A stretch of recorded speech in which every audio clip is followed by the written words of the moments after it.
Maliko, you cannot marry that girl. That girl is a living curse, and we all know in this village. What? A curse? Mama, what are you saying? Listen to me, you must not marry her. Must it be Elube of all girls in this village? Why are you hell-bent in ruining yourself? I love her. Please, Maliko, listen to your mother. Avoid her and save us from all the untold stories that we hear around, son.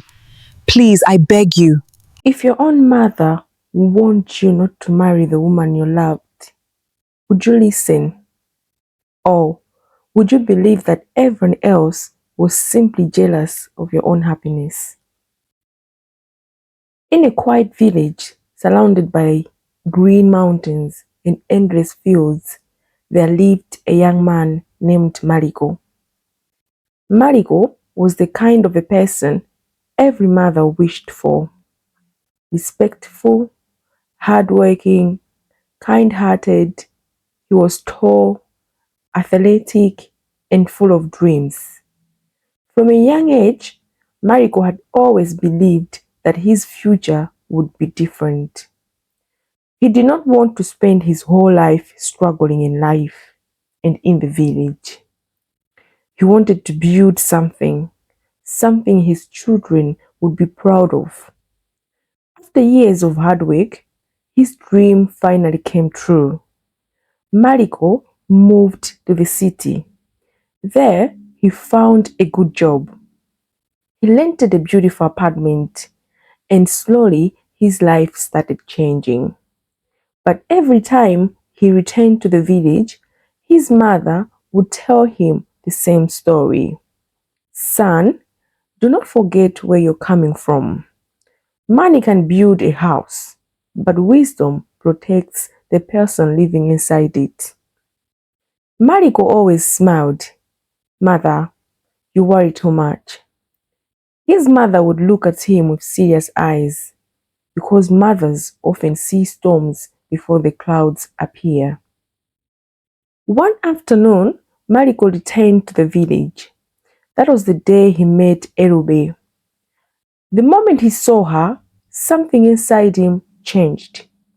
She was beautiful, not just because of her appearance, but because of the way she carried herself. She was calm, respectful, and humble. She greeted elders properly. She helped people without expecting anything in return. To Mariko, she looked like the woman he had always dreamed about. But there was one problem. The village had a story people whispered about when the sun disappeared, a story that had followed Erube's family for generations. People said, never marry into that family. They carry something dark. Every man who marries their daughters suffers. Some said the husbands become sick. Others said they lost everything. Others said they ended up in terrible situations they never recovered from. But rumors are strange things. Sometimes they are born from the truth, and sometimes they are born from fear. And sometimes nobody remembers where they started from. When Maliko told his mother that he wanted to marry Elube, the old woman was silent. She became silent. For several seconds, she said nothing. Then she slowly placed the cup she was holding on the table. Son, please choose another woman. Maliko looked confused. Mother, why? His mother looked away. Because I've heard things. Maliko sighed. Things from who? People who enjoy destroying others. Not so. His mother shook her head. No. I'm not saying this because I hate the girl. I have nothing against her. But there are stories about that family. Maliko laughed softly. Mother, stories. Is that it? People have been saying bad things about good people for years. His mother became emotional. Son, not every warning is jealous. Sometimes the warning is love. But Maliko had already made up his mind, because when the heart chooses, the ears often stop listening. The wedding day came. The village was full of celebration, music, dancing, laughter. Everyone admired how beautiful Elube looked, and everyone admired how happy Maliko appeared. As he held her hand, he whispered, "I will protect you. I will love you. I will never allow anyone's words to destroy what we have." Elube smiled, and for a moment, everything felt perfect. After the wedding, Maliko took Elube back to the city, the place where his life waited. The first days were beautiful. They cooked together, they laughed together, they explored the city. Elube adjusted quickly. She was everything Maliko had hoped for. She cleaned the house. She supported him. She encouraged his dreams. Every night, Maliko looked at her and thought, maybe mother was wrong. Maybe everyone was wrong. Maybe people destroyed this woman's name for no good reason. Weeks passed. Nothing happened. No sickness, no strange events, no problems. Their home was peaceful, and slowly Maliko started feeling proud. One morning, while standing in the bathroom, brushing his teeth, he looked at himself in the mirror. He smiled, then he shook his head. People, they are all the same. They create stories. They destroy someone's dream because of rumors. He rinsed his mouth, and they almost made me lose the best thing that ever happened to me. He walked out from the bathroom, feeling victorious, feeling like he had proven everyone wrong. But what Maliko did not know was that somewhere, something had been waiting. Because some secrets do not disappear, they only sleep for a moment. That night, the city was quiet. The lights outside their apartment slowly disappeared. Maliko lay on his bed. His head rested on Elube's shoulder. Her hand gently touched his hair. Everything felt peaceful, safe, perfect, until the clock moved past midnight. And the person lying beside him opened her eyes slowly. The gentle expression disappeared. Her face became cold. Her eyes changed. She looked down at Maliko, and for a moment, there was something terrifying in her stare. Something that did not belong to the woman he knew. A silent message seemed to fill the darkness. You thought the stories were lies. You thought you were safe. But some things follow people wherever they go. Maliko continued sleeping, unaware that the peaceful wife beside him was hiding a secret that would change his life forever. The morning sun entered the apartment slowly, through the curtains, painting the bedroom walls with the golden light. Birds sang outside. Cars moved through the busy streets below. The city had already awakened. But inside Mariko's home, something was different. Something he could not explain. Maliko opened his eyes. For a few seconds, everything felt normal. He looked beside him. Elube was still sleeping. Her face looked peaceful, beautiful, the same woman he had fallen in love with. He smiled.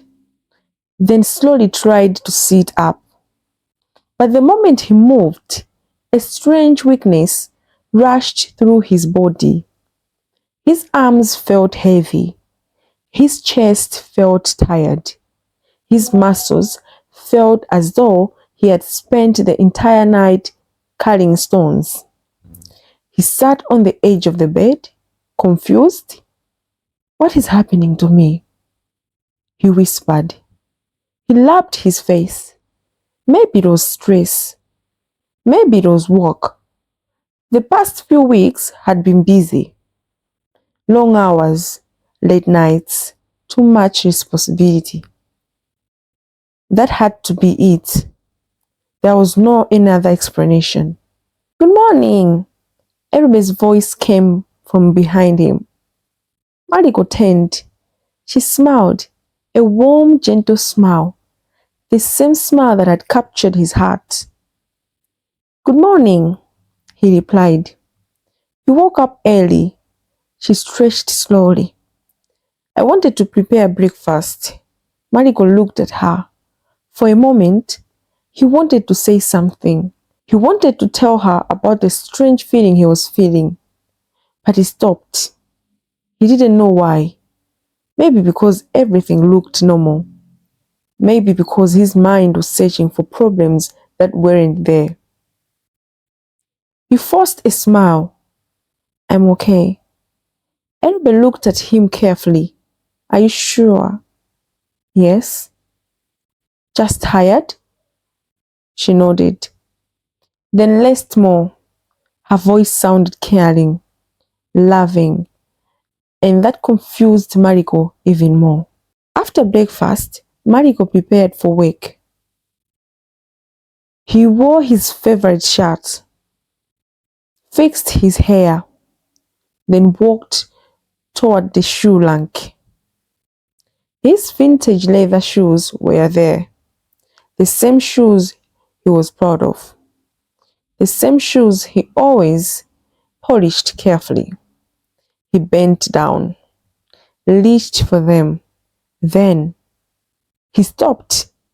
His fingers froze. Something was underneath, something strange, something that did not belong there. At first, he thought it was a piece of plastic, maybe something from a package. But when he looked closer, his breathing changed. His heart began beating faster, slowly. He moved closer, and then he saw it. A long, thin, transparent object, covered in tiny patterns, patterns he had seen before on snakes. "No," he whispered. His voice became weak. "No." He reached forward. His hand trembled. He touched it and immediately pulled his hand back. It was dry, light, but real, very real. A snake skin, a complete snake skin, sitting beneath his shoes, inside his apartment. Maliko jumped backward. The color disappeared from his face. His mouth opened, but no words came out. Then suddenly a scream escaped. A sound filled the apartment. He stumbled into the wall. His breath became uncontrollable. His eyes moved around the room, the kitchen, the bathroom, the bedroom, every corner, every shadow. Nothing. No snake, no movement, only silence. The apartment door was locked. The windows were closed. They lived high above the ground. How could a snake enter? It was impossible, but the evidence was sitting right in front of him. The front door opened. Maliko turned quickly. It was Elube. She walked in, carrying a shopping bag. "What happened?" she asked. She looked at his face. then at the floor. "What is wrong?" Maliko stared at her. For several seconds, he said nothing, because suddenly a terrible thought entered his mind. But he pushed it away. No. He told himself that it is impossible. He pointed toward the shoe rack. There. Elube looked down. Her expression changed, only for a second, a tiny moment. But Maliko noticed. "What is that?" he asked. Elube looked at the snake skin, then looked back at him. "I don't know." Her answer came quickly, too quickly. Maliko noticed, but he said nothing. That night, Maliko barely slept. He kept looking at Elube, watching every movement, every breath, every expression. She seemed normal, almost too normal. She laughed, she spoke, she prepared dinner, but something inside Maliko had changed. A seed of doubt had been planted. And once doubt enters the heart, it is difficult to remove. The following days became strange. Maliko's condition continued getting worse. Every morning he woke up weaker. The man who once carried heavy things without difficulty. He became tired from simple tasks. Walking, climbing stairs, even standing for long periods. His colleagues noticed. "Maliko, you don't look well." He laughed. "I'm just tired." But deep down, he knew something was wrong. One afternoon, he visited a hospital. The doctors examined him. They performed tests, many tests, blood tests, heart checks, everything. But the results shocked them. "You are healthy," the doctor said. "There is nothing physically wrong."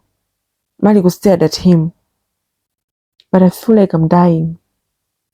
The doctor remained silent. Sometimes the body shows things that science cannot explain.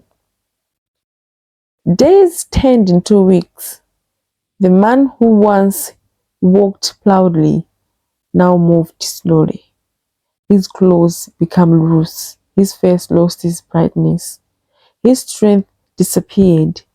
And the most frightening part was that every night, around midnight, he felt something strange, a cold feeling, a heavy presence, as though something was standing beside him, watching him. Finally, Maliko couldn't keep it inside anymore. He called his childhood friend, Tawanda. The two men met at a quiet restaurant. Tawanda immediately noticed the changes. "Brother, what happened to you?" Maliko looked down. His voice became low. "I think something is wrong with my house." Tawanda frowned. "What do you mean?" Maliko looked around, then whispered, "I found something." "What?" "A snake skin." Tawanda stopped eating. "A snake skin in your apartment?" Maliko nodded. Then he told him everything. The rumors, his mother's warning, the weakness, the strange things happening at night. Tawanda listened quietly. When Maliko finished, he did not laugh. He did not call him crazy. Instead, he took a deep breath. "Maliko, I know someone who might help." "Who?" "A pastor. Someone who understands things beyond what we see." Maliko looked at him. "You believe him? You believe me, right?" Tawanda looked into his eyes. "I believe that something is troubling you, and we need answers." The next morning, Maliko stood outside a small church building. The place looked simple, nothing impressive, no expressive decorations, just peace, just silence. He looked at the door, his hand reached for the handle. He took a deep breath. Because inside he hoped to find answers, but he feared he might discover the truth he had been avoiding. Slowly, he opened the door. The wooden door closed quietly behind Maliko. The small church was almost empty. Sunlight streamed through the windows. Dust floated gently in the air. Everything was still, peaceful. At the front, an elderly pastor sat quietly, reading his Bible. He looked up. His eyes met Maliko's. He smiled. "You must be Maliko." Maliko looked surprised. "You were expecting me?" The old pastor nodded. "Tawanda called me. He said the young man was carrying a burden too heavy for him." Maliko walked forward. His legs felt weak. He sat down. For a moment, he said nothing. The pastor waited patiently. Then, the words finally came. "I don't know where to begin." The pastor looked closely and closed his Bible. "Begin with the truth." Maliko took a deep breath. Then he told him everything, from the day he met Elube to his mother's warnings, the rumors, the peaceful weeks after the wedding, the morning he mocked the village stories while brushing his teeth, the strange weakness, the snake skin beneath the shoe lang, the doctor's confusion, everything. The pastor listened without interrupting. When Maliko finished, silence filled the church. The old man finally spoke. "There are some battles that cannot be understood by human wisdom alone." Maliko leaned forward. "Do you believe me?" The pastor looked into his eyes. "I believe you're suffering, and I believe your wife is suffering too." Maliko frowned. "My wife?" The pastor nodded. "Whatever is happening, it did not begin with her. It began long before she was born." The pastor stood, walked slowly towards the window. He looked outside, then quietly spoke. "Many years ago, long before you or I were born, there lived a family that was known throughout the region. They were hardworking. They lived in peace and they prospered. But not everyone rejoiced in their happiness." He paused, then continued. "A woman consumed by hatred, envy, could not bear to see that family's joy. Day after day, she watched them, and her heart became darker. Instead of changing her own life, she chose a forbidden path. She sought powers no one could seek. And from that day, a terrible curse became tied to the family line." The pastor turned to face Maliko. Generation after generation, the burden continued. Children were born into a battle they never chose. They grew up without knowing why tragedy followed them. They were feared, rejected, and misunderstood. Maliko lowered his head. "So, Elube is a victim too." The pastor nodded slowly. Maliko lowered his head. "So, Elube is a victim too." The pastor nodded slowly. "Yes, she carries chains she never placed upon herself." Maliko felt tears forming in his eyes. "I judged her. I even started fearing her. The pastor placed a hand on his shoulder. Fear is natural, but now it is time to fight. What must I do? Maliko asked. The pastor's voice became firm. For 3 days, we will fast. We will pray, and then we will go to your house. Those 3 days were unlike anything Maliko had ever experienced. He prayed morning, afternoon, night. He read the scriptures. He searched his heart. He asked for strength. The weaknesses remained, but hope slowly returned. The pastor also prayed without distraction, without interruption, preparing himself because he knew the visit would not be ordinary.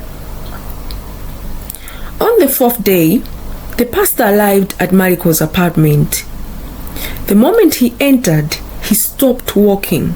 He quietly closed his eyes, then whispered a prayer. Maliko noticed. What is it? The pastor slowly opened his eyes. This house has not known peace, he replied softly, but today peace will return. Elube welcomed them politely. She smiled, offered them the seats, prepared tea. She looked exactly as she always did. Calm, respectful, gentle. The pastor thanked her. Then he said, "Before we drink, let us pray." Everyone bowed their heads. The pastor began praying, quietly at first, and with greater intensity. The atmosphere inside the apartment slowly changed. The air felt heavier. The room became strangely cold. The lights flickered. Maliko looked around nervously. The pastor continued praying. His voice grew stronger. He prayed for truth, for freedom, for every hidden chain to be broken. Suddenly, Elube gripped the sides of her chair. Her breathing changed. She tried to speak, but no words came. She clenched her stomach, as though something inside her was struggling.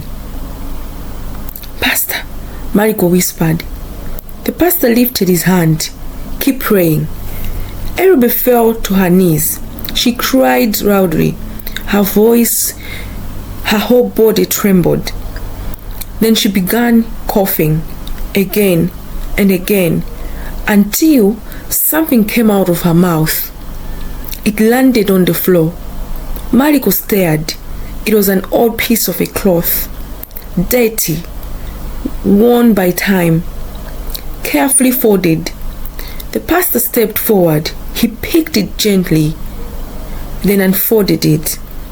Written across the cloth in faded ink was a single name, Asante. Silence filled the room. Maliko looked at Elube. "What does it mean?" Elube shook her head. Through tears, she whispered, "I've never seen that cloth before." The pastor looked at the name of... She whispered, "I've never seen the cloth before." The pastor looked at the name for a long moment, then spoke. "Asante. That was the name of your grandmother." Elube's eyes widened. "My grandmother?" The pastor nodded. The curse followed the family from her generation. But today, the chain ends here.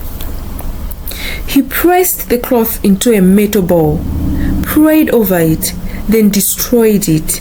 As the cloth disappeared, Elube let out one final cry. Then suddenly, everything became quiet. The heaviness lifted. The cold vanished.